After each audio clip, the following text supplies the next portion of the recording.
হায়দ্রাবাদে আজকে সন্ধ্যের টিফিন বানাচ্ছি। আজকে রবিবার, আর রবিবারে আমাদের একটু ভালো মন্দ সবাই খাই আমরা। তাই সন্ধেবেলা আমার মেয়ের প্রিয় হচ্ছে পাস্তা, তাই পাস্তাই বানাচ্ছি। আর পাস্তা বানাতে গেলে এই যে আগে তো আমি পাস্তা সিদ্ধ করে নিয়েছি। এখানে ডিম, 4খানা ডিম ফাটিয়ে ভালো করে ভেজে ঝুরি করে নিয়েছি। রসুনটাকে একটু লাল লাল করে ভেজে গাজরটা দিয়েছি।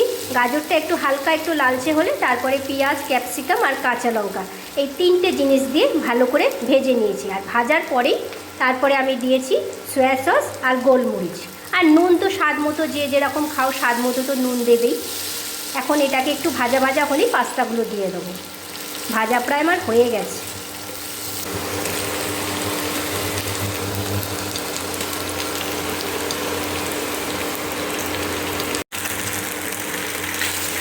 পাস্তা দিয়েছি, এবার পাস্তা দিয়ে ভালো করে নাড়বো। ডিমটা যে ভেজে রেখেছিলাম ভালো করে ম্যাশড করে ছড়িয়ে দিয়েছি।